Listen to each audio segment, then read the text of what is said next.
sincère, mais dans le mensonge, parce que ils ont été enseignés comme cela. Et vous allez convenir avec moi, beaucoup d'erreurs sont glissées parce que le peuple de Dieu n'aime pas lire la parole de Dieu. Et il lirait volontiers un journal, il lirait volontiers un livre d'aventure, mais la Bible, lire même 1 ou 2 versets par jour, c'est tout à fait difficile. Et le terme feu revient dans la Bible de Genèse à Apocalypse au moins 483 fois. Et quand on parle du feu, on voit aussi la flamme qui accompagne le feu. Ce terme-là intervient dans la Bible 58 fois. Là, j'ai pris juste le strict minimum, 58 fois. Alors que le terme lumière qui s'ajoute au feu apparaît 225 fois. Et le terme invocation de Dieu, lui, il revient au moins 4698 fois. Tandis que lorsqu'on parle de Dieu qu'il est amour, le terme amour revient comparativement au terme feu. Il est revenu au moins 172 fois.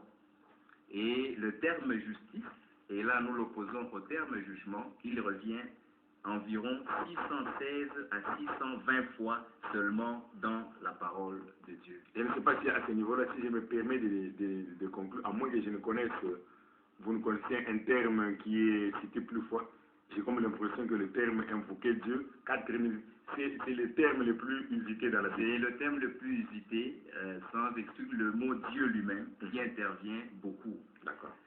Lorsque on fait allusion au feu d'Élie, lorsque Élie était au mont Carmel, Élie devait relever un défi. Et Élie ne pouvait pas relever ce défi si Dieu n'était pas avec Élie. Et ça, c'est très important lorsque nous parlons du feu d'Élie. Et ce feu-là, ce n'est pas par les efforts d'Élie. Il était une question qui était posée à cette époque-là.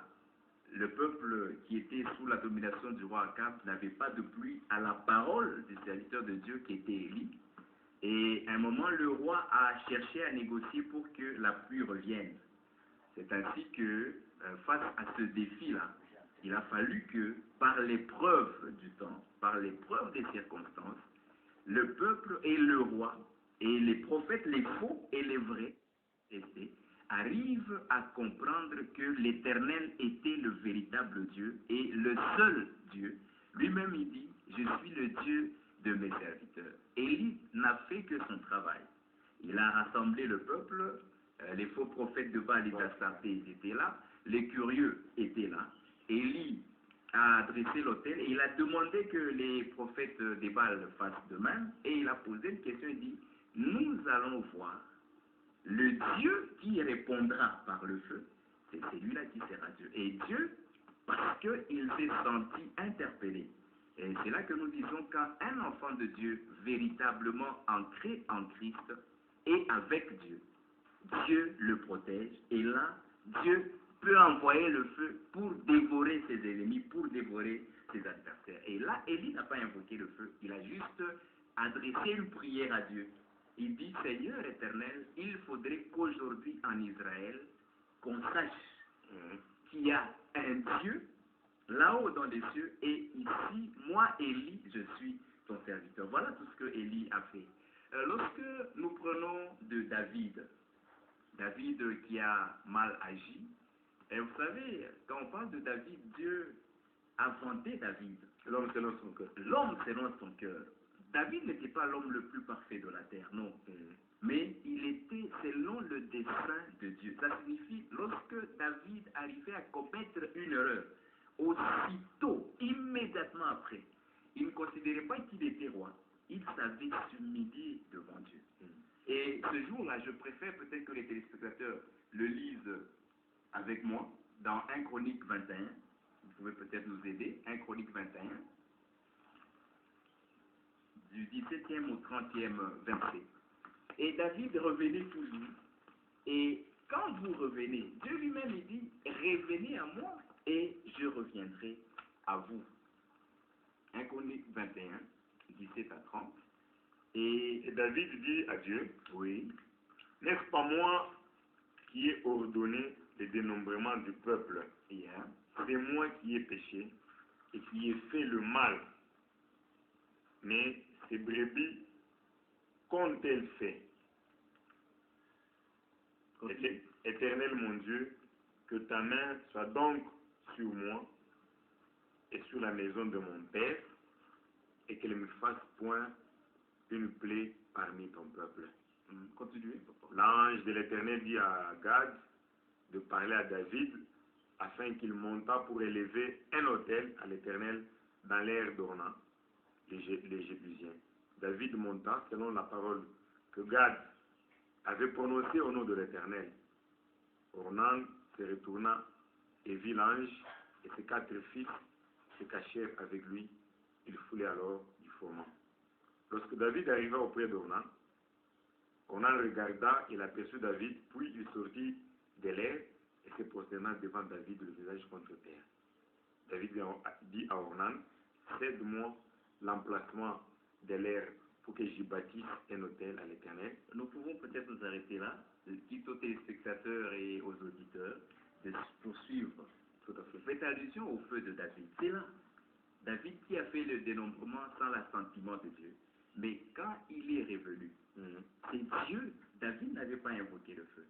Il a parlé, il a commencé à présenter ses moyens de défense à Dieu. Il dit, Seigneur, c'est vrai, n'est-ce pas moi qui ai ordonné, n'est-ce pas moi qui ai fait ceci, n'est-ce pas toi tu es comme ça. Et là, Dieu était obligé, quand vous lui présentez un holocauste, vous lui présentez une offrande qui devra être consumée par le feu. Et cette offrande doit être sur l'autel de Dieu. Dieu va agréer et pour consumer, il va faire descendre le feu pour consumer cette offrande-là. Vous avez fait également allusion à la troisième personnalité, le feu de Salomon, oui, lors de la dédicace du temple. Il a fait son devoir. Il a construit le temple, il a terminé, il a dressé l'autel et il a fait la dédicace. Et directement, la Bible dit, le feu est descendu du ciel. Personne n'avait demandé que le feu descende à ce niveau-là. Je ne sais pas si j'ai répondu à cette question. Bien. En parlant de cette manière-là. Bien. Alors, il y a donc ces cas de figure-là que nous avons évoqués pour nous permettre maintenant d'entrer en matière, notamment en vous demandant de commenter le verset. Les Écritures, nous allons aller dans Ésaïe 66. À partir du verset 15, je présume. Justement. Oui, parce que j'ai retenu aussi ce verset. Notamment le 16e. D'accord. Ésaïe 66. Ésaïe 66. La Bible dit ceci, on peut gagner le temps, beaucoup, oui. Car voici, l'Éternel arrive dans un feu, et ses chars sont comme un tourbillon. Il convertit sa colère en un brasier et ses menaces en flammes de feu. C'est par le feu que l'Éternel exerce ses jugements. C'est par son glaive qu'il châtie toute chair. Et ceux que tuera l'Éternel seront en grand nombre. D'accord. Là, on aborde dans le même sens que nous le faisons. À ce niveau-là, quand le prophète Ésaïe parle, les lecteurs savent que la Bible parle de Dieu comme un feu dévorant. Oui. Et ici, le prophète stipule très bien et clairement qu'il arrive de fois que Dieu, dans sa bonté, dans son amour et dans sa fidélité, il doit exercer ses jugements et manifester sa colère. Et là, Dieu utilise le feu. Et j'aimerais que les téléspectateurs comprennent bien les écrits de la Bible et le langage des prophètes. Le feu dont il est question, chaque fois que Dieu a exercé sa colère, les contemporains ont vu la manifestation du feu. Ils ont vu le feu consumer les gens. Ils ont vu le feu consumer ceux qui sacrifiaient aux idoles. Ils ont vu le feu consumer, par exemple, l'équipe de Corée qui s'était improvisée en sacrificateur envoyé de Dieu. Et le feu est descendu. Et à ce moment-là, Dieu a exercé un jugement. Lorsque nous allons dans le livre apocalyptique, nous entrons dans l'eschatologie. Nous n'allons pas y toucher aujourd'hui. Nous voulons dire simplement que Dieu, à la fin des temps, il va passer d'abord toute œuvre, et vos œuvres, et mes œuvres, et les œuvres de ceux qui nous écoutent en jugement, et le jugement sera fait par le feu. Et lorsque Dieu va envoyer Jésus-Christ pour la fin des temps, quand Satan sera déjà lié pour 1000 ans, et après les 1000 ans là, Dieu va envoyer le feu pour que les justes, ceux qui ont accepté les paroles de l'évangile, ceux qui ont accepté que Jésus-Christ est Seigneur et Sauveur et marcher selon les principes de Dieu, ils vont échapper à ce courroux-là.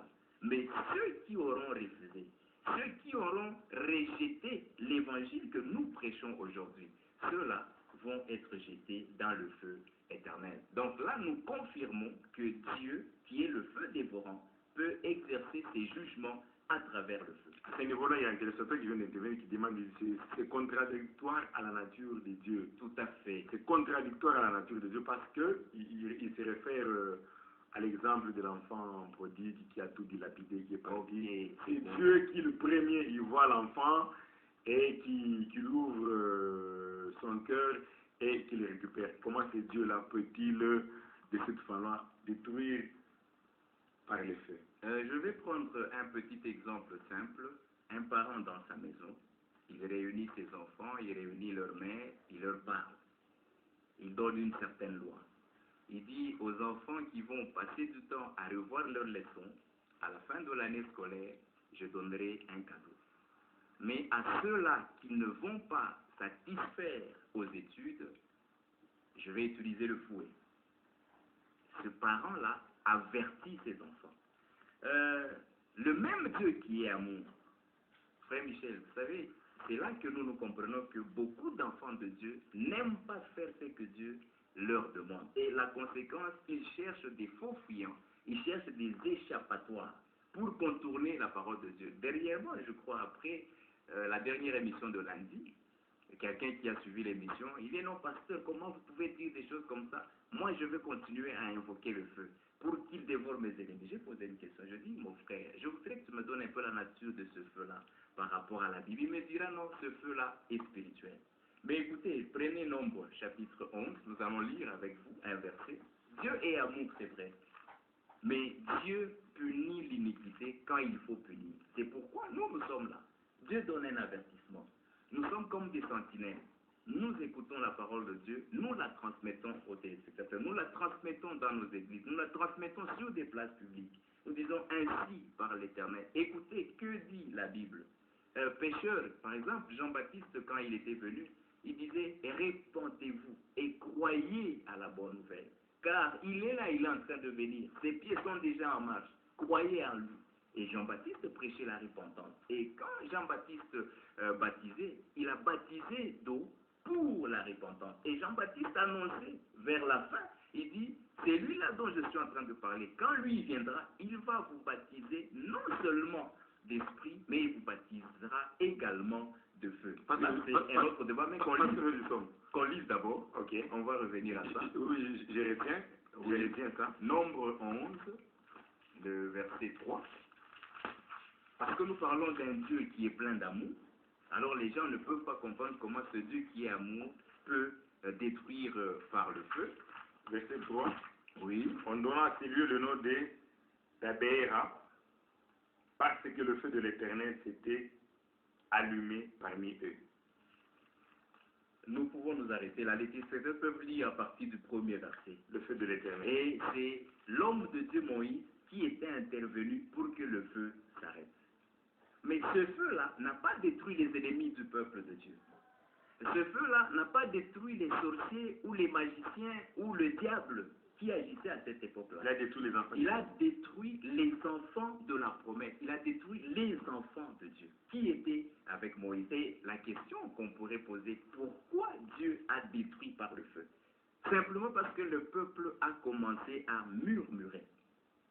Imaginez-vous, c'est ça la nature de Dieu. Il faudrait que c'est lui qui s'approche de Dieu.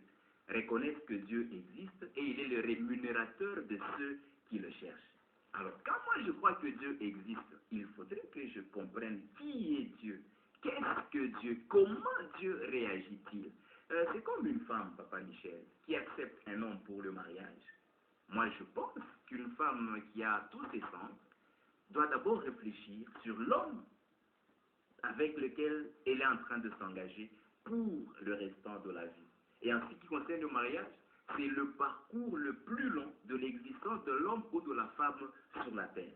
Nous passons à la limite 30, 40 ans sous le toit paternel. Et si Dieu nous a donné de faire 80 ans, le reste du temps, nous le passerons dans le mariage. Donc cette femme doit connaître l'homme. Il doit connaître le mari. Et c'est lui qui accepte Jésus-Christ comme Seigneur et Sauveur. Il doit connaître quelles sont les exigences de cet homme-là. C'est Dieu lui-même qui dit, il est aussi un feu dévorant. Ça signifie, il est un feu dévorant. Il peut dévorer même ses propres enfants lorsque ceux-ci marchent dans la rébellion. C'est ça le problème. Il ne faudrait pas que les gens puissent refuser ce que la Bible dit. La Bible dit par exemple, il y aura un jugement à la fin des temps. Chacun sera jugé selon, par exemple, maintenant que nous prêchons de la parole, nous sommes en train de lire les versets. Nous donnons quelques petits commentaires. Ceux qui écoutent cette parole et ils la rejettent, quand le jugement viendra, parce que le jugement sera là, ils seront jugés par rapport à cette parole.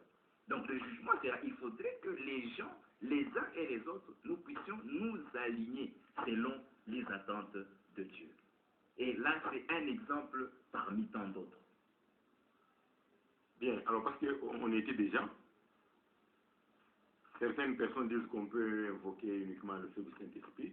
Et là, vous avez cité un verset, notamment celui qui parle de Jean-Baptiste, il dit, oui, moi je vous baptise d'eau, oui, mais celui qui viendra vous baptisera non seulement du Saint-Esprit mais du feu. Oui. Et là, je vous renvoie dans Actes au chapitre 2, tout en vous renvoyant dans Genèse avec le buisson ardent. Oui. Écoutez, bien-aimés dans le Seigneur, lorsque on parle du feu, nous affirmons, nous signons et nous disons que Dieu est un feu dévorant. Il peut se manifester comme feu. Et quand nous parlons d'un feu dévorant, c'est un feu qui embrase d'abord et qui consume. Et lorsque le feu sera passé, nous allons remarquer que le feu est passé parce qu'il y a la cendre. Par exemple, quand vous lisez la Bible, on parle des traces de Sodome et Gomorrhe. Il y a des traces de cendres jusqu'aujourd'hui. Lorsque nous parlons en termes scientifiques, en termes de la connaissance générale, on parle des traces du passage de la bombe atomique en 1945 à Hiroshima et Nagasaki en Japon. Au Japon parce que le feu est passé là-dessus.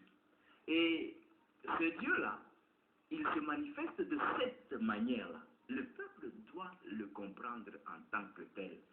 Lorsque Moïse voit le buisson entrer en feu, c'est quelque chose d'extraordinaire, c'est quelque chose d'impensable. Alors Moïse se détourne pour qu'il aille un peu voir. Ce que je voudrais souligner, c'est quoi? Le feu a embrasé le buisson, mais le feu n'a pas consumé. N'est-ce pas une contradiction? Ce n'est pas une contradiction. Il l'a embrasé, ça signifie qu'il l'a mis en feu, oui, mais le buisson est resté intact. Lorsque vous entrez dans Actes des Apôtres, au chapitre 2, à la Pentecôte, lorsque les apôtres étaient réunis avec les disciples, on dit à un certain moment, il y a eu des langues de feu sur leur tête. Et ces langues de feu-là, c'est ce qui est le symbole du baptême du Saint-Esprit, du baptême de feu. Lorsque quelqu'un est baptisé du Saint-Esprit et il reçoit le baptême de feu, que vient faire le feu? À ce moment-là, le feu vient jouer son rôle purificateur. Lorsque Dieu parle avec le prophète Ésaïe, il dit, va leur dire qu'ils doivent se purifier comme on est pur l'or par le feu. Et en ce moment-là, le baptême de feu, quelqu'un qui est passé par la génération du feu, c'est quelqu'un qui a été dépouillé du vieil homme.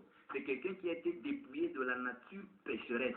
Celui-là, ça devient un disciple accompli. Il se rattache quelque peu à la nature qu'avait David. David était sous l'ombre des choses qui devaient venir. David recevait l'onction royale. L'onction venait pour un temps et l'onction disparaissait pour être passée à quelqu'un. Mais aujourd'hui, dans la nouvelle dispensation, lorsque le Saint-Esprit entre dans ma vie, lorsque le Saint-Esprit se pose sur ma vie, il est là et il y reste jusqu'à ce que Dieu m'arrache de la terre. Alors, lorsque je reçois le Saint-Esprit, je dois maintenant passer par le feu. Ce feu-là, ce n'est pas un feu matériel. Ce feu-là, ce n'est pas un feu visible. C'est un feu qui vient confirmer que le frère Michel est vraiment passé. Ça signifie quand on regarde le Michel qu'on a connu avant, il n'y a rien de Michel. On trouve la cendre de Michel lorsque nous cherchons à voir Michel que nous avons connu dans le monde. C'est ça le baptême de feu.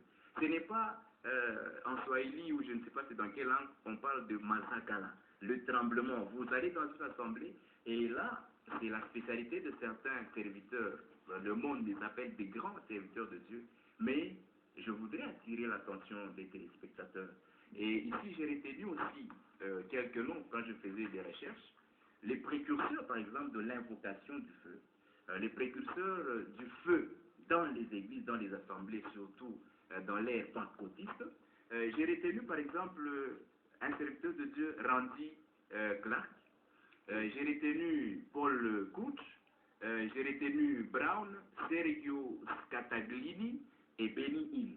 Ce sont des grands tels que le monde les connaît.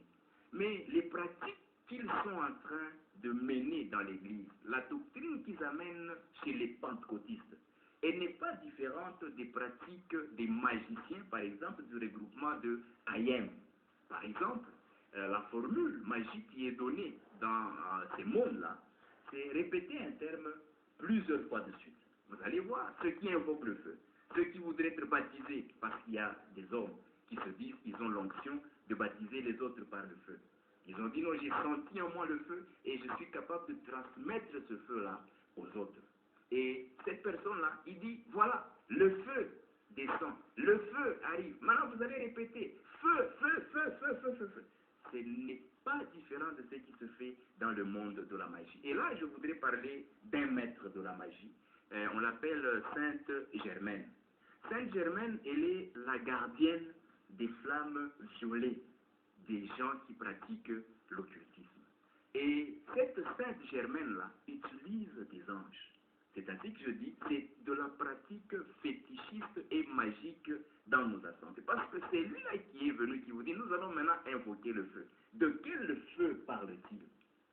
Et quand vous commencez à invoquer le feu, c'est vrai, le diable se transforme en ange de lumière. Et il y a des anges qui ont été déchus, qui sont au service du diable. Et lorsque